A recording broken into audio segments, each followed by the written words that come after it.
संस्थाएं हैं। हमारे नेता राहुल गांधी जी ने बिल्कुल स्पष्ट कहा कि ये मैच फिक्सिंग चल रही है। आप सवाल खड़ा करोगे तो ईडी भेजी जाएगी, आपको समझौता करना है तो ईडी के तहत आपको चंदा देना होगा, उससे भी आगे उठना है तो चंदा बढ़ा के दोगे तो आपको काम मिलेगा। ये वो लोग हैं। इसलिए आज ये जो मैच फिक्सिंग चल रही है, इसीलिए देश के दो मुख्यमंत्रियों को जेल भेजा जा रहा है। अच्छा तो सवाल किया केजरीवाल ने। अगर किसी व्यक्ति के कहने पे कहा जाता है कि साहब हमने इनको पैसा दिया, तो मैं आपके चैनल पे कह रहा हूं कि प्रधानमंत्री मोदी जी को भी जब बनारस चुनाव लड़ने आए थे तो मैंने भी चंदा ला करके दिया था फर्जी कंपनियों के द्वारा। चलिए, भारतीय जनता पार्टी ने उन फेक सेल कंपनियों से पैसा लिया ना, इसलिए कि भगवान राम को मानने वाले हम लोग हैं। वो भगवान राम के मानने वाले नकली लोगों की बात नहीं करता, जिन्होंने चंदा चोरी किया, जिन्होंने जमीनों की चोरी की, जिन्होंने हिंसा कराई। क्योंकि भगवान राम जब रावण से युद्ध करने गए थे तो उनके पास सत्य था, प्रेम था, विश्वास था, अधर्म नहीं था। घटना आपको याद दिला दूं कि देश की आजादी के बाद पंडित जवाहरलाल नेहरू जब शरणार्थी शिविरों में गए, बहुत भयंकर मारकाट हुई थी। कौन लोग थे उसके बताने की ज्यादा अभी जरूरत नहीं है, उन्हीं लोग कौमें आज सत्ता में हैं। तो एक बूढ़ी मां ने आकर के पंडित नेहरू का कॉलर पकड़ा और कहा, नेहरू मुझे क्या मिला, तू तो इस देश का प्रधानमंत्री बन गया, हजारों लोग मर गए। तो पंडित नेहरू ने यह नहीं कहा कि ईडी भेज देना इसके घर। पंडित नेहरू ने नहीं कहा दिल्ली पुलिस के तहत किसको तुरंत गिरफ्तार करके एनएसए लगा दो। सम्मान से कहा कि अम्मा, इस देश की आजादी के बाद इस देश के संविधान ने तुमको ये अधिकार दिया है कि इस देश के प्रधानमंत्री का गिरेबान पकड़कर तुम सवाल कर सकती हो। ये लोकसभा चुनाव की तैयारी और गर्माहट लगातार बढ़ता जा रहा है, लेकिन जिस तरीके से विभिन्न जगहों पे विभिन्न मुद्दों की लड़ाई शुरू हो चुकी है, कहीं पे भारत रत्न दिया जा रहा है तो कहीं पे जिस तरीके से मुख्तार अंसारी को लेकर बहुत सारी बातें भी सरेआम शुरू हो चुकी है। हमारे साथ एक कांग्रेस के प्रवक्ता हैं, संजीव सिंह जी हैं, और इनसे हम बात करेंगे कि लोकसभा चुनाव में जिस तरीके से लगातार गर्माहट बढ़ती जा रही है उसको लेकर और विभिन्न प्रकार के जो मुद्दे सामने हैं और कुछ ऐसे मुद्दे हैं इसको दबाया भी जा रहा है। ये बताइए कि लोकसभा चुनाव की सरगर्मी बढ़ती जा रही है और इसी समय लाल कृष्ण आडवाणी को भारत रत्न दिया गया है, क्या मानते हैं आप इसको? देखिए, भारतीय जनता पार्टी पिछले 10 सालों में जिसका नाम उन्होंने अमृत काल दिया, उस अमृत काल में से निकाल दीजिए तो पूरी तरह से हिंदुस्तान को मृत काल में ढकेल दिया। देश की सबसे बड़ी बढ़ती बेरोजगारी से युवा त्रस्त है, किसानों की आत्महत्याएं बढ़ी और आपने देखा कि किसानों की एक तरह से हत्या की गई। 700 से ज़्यादा किसान शहीद हुआ। एमएसपी का लीगल कानून प्रधानमंत्री देने का वादा करके उनका आंदोलन तोड़वाया था, वो भी नहीं कर पाए। और सबसे बड़ी बात, जो भारतीय जनता पार्टी नर नहीं नारायणी की बात 15 अगस्त को जहाँ हमारे प्रधानमंत्री जी कहते हैं, और वही आपने देखा कि जिस लाल किले के प्राचीर से कहा, उसी 15 अगस्त को नारी का अपमान किस तरह से किया गया कि बिल्किस बानो को उनके गैंग रेपिस्ट जो थे उनका स्वागत किया जाता है भारतीय जनता पार्टी के नेताओं और विधायकों द्वारा। तो ये नारी का सम्मान देखा। और चौथी बात, आज श्रमिकों की क्या हालत है कि मनरेगा के बजट तक कम किए गए और बदहाली के दौर में पूरा हिंदुस्तान। भागीदारी की आलम यह है कि जाति जनगणना की जब बात की जाती है तो प्रधानमंत्री जी सबसे पहले अपने को सबसे बड़ा ओबीसी बताते हैं, और लेकिन जब विपक्ष की पार्टियां कहती कि साहब हिंदुस्तान का एक एक्सरे हो जिसमें किस जात के लोग सामाजिक आर्थिक रूप से कहाँ पे हैं, यहाँ तक एक भ्रम फैलाया जाता है। हमारे नेता श्री राहुल गांधी जी ये भी कहते हैं कि साहब सामान्य वर्ग के भी ऐसे लोग हैं जो हाशिए से नीचे जा रहे हैं, उनकी भी गणना हो जाए, लेकिन ये स्वीकार नहीं है।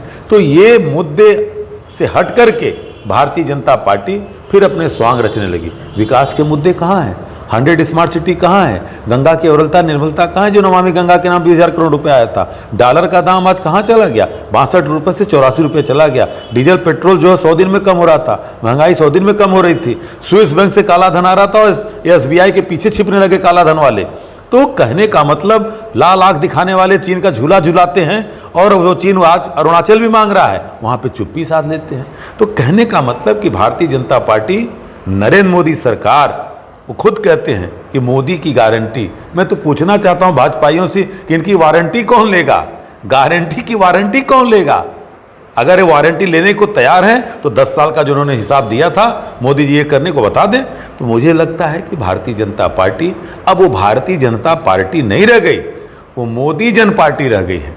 और इसलिए आज इस बेकदरी के आलम में ये खोए हुए हैं, इसलिए लगातार ये बरगलाने का काम कर रहे हैं। रही बात भारत रत्न की, तो निसंदेह भारत रत्न भारत के उन उत्कृष्ट व्यक्तित्व को देख करके दिया जाता है। मैं भारत रत्न जिनको भी दिया गया, पहली बात कि मैं उंगली नहीं खड़ा करता, लेकिन भारत रत्न देने के पहले मुझे लगता है कि सरकार की मंशा भी स्पष्ट होनी चाहिए। केवल रेवड़ी बांट करके और वोट लेने की तकनीक से अगर ये भारत रत्न दिया गया तो मुझे लगता है कि उन महापुरुषों का भी अपमान है और भारत रत्न का, इसलिए कि जो स्वर्गीय कर्पूरी ठाकुर को भारत रत्न देकर के, जो कर्पूरी ठाकुर समता समानता की बात करते थे, जिन्होंने पिछड़ों का आरक्षण दिया था, उन्हीं कर्पूरी ठाकुर की सरकार को जनसंघ के नेताओं ने, जो पूर्व की भारतीय जनता पार्टी के पहले नाम था, जनसंघ के मनुवादी और सामंती सोच के नेताओं ने उस सरकार को गिराया ही नहीं, बल्कि सदन में कहा कि नई आरक्षण कैसे आई कर्पूरी की जैसे, ये नारा दिया था, गाली दी थी माँ की, मैं कह नहीं सकता। ऐसे लोग आज सुधरे हैं क्या? दूसरी तरफ चौधरी चरण सिंह जो कहते थे कि जनसंघ और भारतीय जनता पार्टी हमारे देश के किसानों के लिए जहर का काम करती है, इसकी सभा नहीं होने देंगे। आज चौधरी चरण सिंह की मेरठ में जाकर के आप उनके एमएसपी का कानून नहीं दे पाते। गुरु नानक देव की जयंती के दिन प्रधानमंत्री ने आंदोलन तोड़वाते हुए कहा कि भाइयों आप ध्यान रखिए, मैं आपका एमएसपी का लीगल कानून दूंगा। तो आज किसानों के स्वामीनाथन को आप देते हैं, डॉक्टर एमएस स्वामीनाथन, जिन्होंने C2+50% का कहा कि एमएसपी का अगर इस तरह से पैसा दिया जाएगा तो किसानों की आत्महत्याएं रुक जाएंगी। आप स्वामीनाथन को क्या मानते हो? आज उस फार्मूलों को लेकर किसान कह तो रहा है, नहीं सुनना चाहते। और बड़े संजोग की बात है कि पूर्व प्रधानमंत्री हमारे क्या कहते हैं कि 90 के दशक में नरसिम्हा राव साहब को भी दिया गया है। वहीं उस तरफ उस कालखंड में देश में सबसे बड़ी हिंसा फैली थी, जो बाबरी मस्जिद और राम जन्मभूमि को लेकर के, उसके पीछे जिस व्यक्ति का नाम सुप्रीम कोर्ट ने कहा कि मस्जिद को डिमोलिश करना आपराधिक कृत्य था, उस आपराधिक कृत्य में लालकृष्ण आडवाणी जी भी थे। वो रथ यात्रा जो अपने पीछे हिंसा और खून का दाग छोड़ करके गई, पूरे हिंदुस्तान में हिंसा का दौर देखा है लोगों ने, बचपन हमारा गुजरा उस समय। तो क्या बताना चाहते हैं? तो मैं इसलिए कहता हूं कि भारत रत्न का सम्मान कृतित्व व्यक्तित्व को देख करके करना चाहिए। और कहीं ना कहीं सरकार वोट बैंक की राजनीति का इसका प्रयोग कर रही है और इस देश की प्रबुद्ध जनता खूब समझ रही है। जिस तरीके से बहुत सारे लोग बात बता रहे हैं कि अपमान की बात हो रही है, द्रौपदी मुर्मू के अपमान की बात, ये बात को लेकर क्या कहेंगे? देखिए, मैं फिर कह रहा हूं कि फासिज्म जो होता है, फासिज्म में केवल एक नायक होता है। जो फासिस्ट ताकतें होती हैं, तानाशाही जो होते हैं, वो एक ताकत होती है। वो नहीं चाहते हैं कि उनके बगल में कोई खड़ा हो। ये पिक्चर क्या बता रही है? इस देश के राष्ट्रपति की स्थिति ये है, आदरणीय मुर्मू जी संवैधानिक रूप से सर्वोच्च पद पे हिंदुस्तान में है। इस देश के प्रधानमंत्री के अंदर इतना भी शिष्टाचार नहीं है। अगर राष्ट्रपति खड़ी, एक और पिक्चर भी है जहां पे, तो वहां पे प्रधानमंत्री जी बैठे हैं। आप समझ सकते हैं कि प्रधानमंत्री इस देश के संविधान और संविधान के सर्वोच्च राष्ट्रपति के प्रति क्या उनका विचार है और क्या उनका शिष्टाचार है, इससे स्पष्ट होता है। दूसरी तरफ सवाल क्यों नहीं उठेंगे?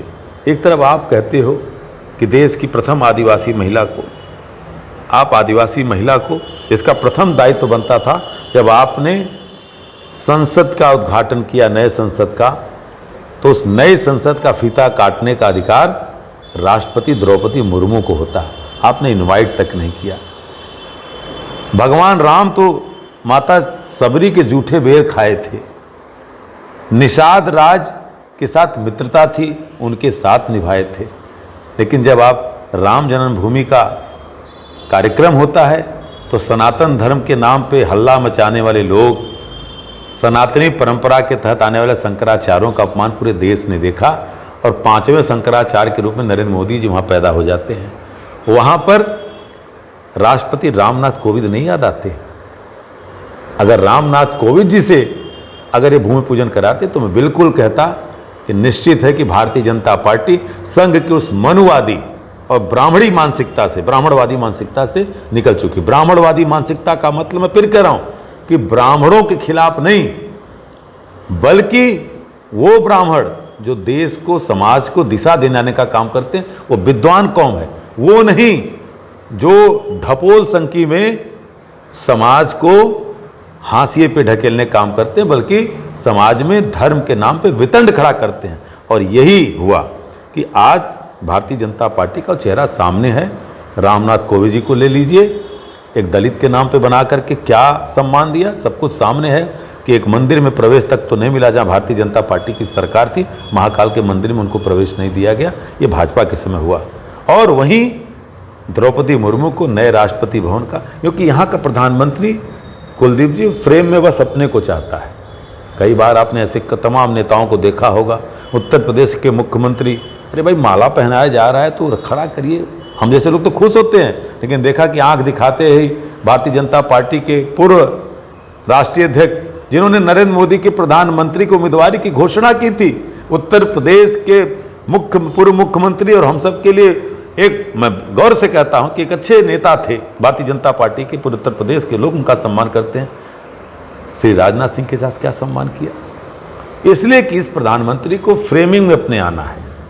अरे जब ये बिल गेट्स तक को धक्का देकर के फोटो खिंचवा लेते हैं, बाइडन तक को मोड़ करके फोटो खिंचवा लेते हैं, इंग्लैंड के प्रधानमंत्री को ऋषि सुनक को जब, तो कम से जो कैमरा जीवी प्रधानमंत्री है, वो इस देश के संविधान में और संवैधानिक पदों पे बैठे, उच्च पदों पे बैठे लोगों के प्रति क्या सम्मान है हमने देखा है। माननीय रामनाथ कोविंद जी से लेकर के माननीय द्रौपदी मुर्मू तक, इसके बारे में मत पूछिए, देश की प्रबुद्ध जनता निर्णय लेगी इस पर। यूपी और पूर्वांचल में एकदम सियासत तेज हो चुका है, और ख़ासकर गाजीपुर की बात कर लें, मुख्तार अंसारी अब इस दुनिया में नहीं रहे। बहुत सारी बातें खुल कर आ रही है और गांव के लोग भी बहुत सारी चीज़ें कह रहे हैं। बहुत सारे ये लोग कह रहे हैं कि वो गरीबों के मसीहा थे, और जिस तरीके से उनकी मिट्टी देने जाते समय डीएम ने सीधे तौर पे उनके भाई पे आरोप लगाया कि सिर्फ परिवार के ही लोग मिट्टी दे सकते हैं। इसको लेकर आप क्या मानते हैं? देखिए, पहली बात कि स्वर्गीय मुख्तार अंसारी के बारे में कानूनी रूप से जो भी बातें कही जा रही हैं, उसके बारे में तो कोर्ट ने अपना फैसला सुनाया और न्यायालय ने जो कुछ कहा वो सब कुछ सामने है। 5 बार के एक लोकप्रिय विधायक को मैं आपके चैनल पे कह रहा हूं कि उसको, जिसको आज की वर्तमान सरकार में मंत्री हैं श्री ओम प्रकाश राजभर, इसी श्री योगी आदित्यनाथ की सरकार में मंत्री हैं, इसी सरकार का मंत्री कहता है गरीबों का मसीहा, और इसी सरकार के मंत्री लड्डू बांट रहे हैं। चरित्र समझिए सरकार का। मैं इसलिए कहना चाहता हूं कि मेरे सवाल का जवाब इसी पार्टी के मंत्री ओम प्रकाश राजभर ने दे दिया। शायद आदित्यनाथ योगी जी को, उनके लोगों को समझने के लिए पर्याप्त होना चाहिए। दूसरी तरफ किसी की मैयत हो जाए, मृत्यु हो जाए, कुलदीप जी मेरी भी होगी, ये शाश्वत सत्य आपकी भी होगी। हमारा कृतित्व, व्यक्तित्व समाज के सामने रखा होता है जिस दिन हम अंतिम यात्रा पे होते हैं, और अंतिम यात्रा पे किसी को निमंत्रण नहीं जाता। शादी विवाह का निमंत्रण जाता है, इसमें निमंत्रण नहीं जाता। तो वो जो भीड़ आई, निसंदेह ऐसा कुछ तो उस व्यक्ति के अंदर रहा होगा ना, कि बिना कहे लाखों लोग इकट्ठा हो गए। और जो जिला अधिकारी ने जो बदसलूकी की, हमने इसी कोरोना में देखा है कि जहां पे इसी उत्तर प्रदेश सरकार ने कहा कि अगर 100 लेकर के जाएंगे तो 20 लोग से ज़्यादा नहीं जाएंगे, और तमाम ऐसे लोगों की मृत्यु हुई कि लोगों के प्रति उस व्यक्ति का लगाव था, तो लोग 100-100, 150-150 की संख्या में लोग घाटों पे गए, और तब प्रशासन ने नहीं कहा कि साहब आप क्यों आए हो। पूरी तरह से जिला अधिकारी गाजीपुर ने जो सनक का व्यवहार दिखाया, ये अमर्यादित है, गलत है। आप किसी के मैयत में, किसी की अंतिम यात्रा में आप परमिशन दोगे? कितने लोग मिट्टी देंगे, कितने लोग जाकर के मणिकर्णिका घाट पे जाकर के लकड़ी देंगे उसको? ये मत करिए। धारा 144, मैं फिर कह रहा हूं, ये सड़ी गली धारा का नाम है। ऐसी धारा को हटा देना चाहिए जो सत्ताएं अपने लिए प्रयोग करती हैं। 365 दिन में 359 दिन इस सरकार ने धारा 144 लगाई है। क्या मतलब है? और ये वही डीएम है जो पेपर लीक के मामले में जब परीक्षार्थियों ने विरोध किया था कि पेपर लीक हुआ है, तो इन्हीं डीएम महोदया ने उन छात्रों पर मुकदमा दर्ज किया। और जब गुजरात से लेकर कनेक्शन इसी उत्तर प्रदेश की पुलिस ने जब निकाल दिया तो उनके ऊपर से मुकदमा वापस लिया। मैं ऐसे आईएएस अधिकारियों को, ऐसे पीसीएस अधिकारियों को एक बार फिर से कहना चाहता हूं कि कम से कम आप जब शपथ लेते हो तो इस हिंदुस्तान के उस संविधान का शपथ लेकर के और कहते हो कि हम सेवा के लिए आए हैं, किसी सत्ता की सेवा करने मत आइए, किसी पार्टी की सेवा करने मत आइए, संविधान के अनुरूप सेवा करिए।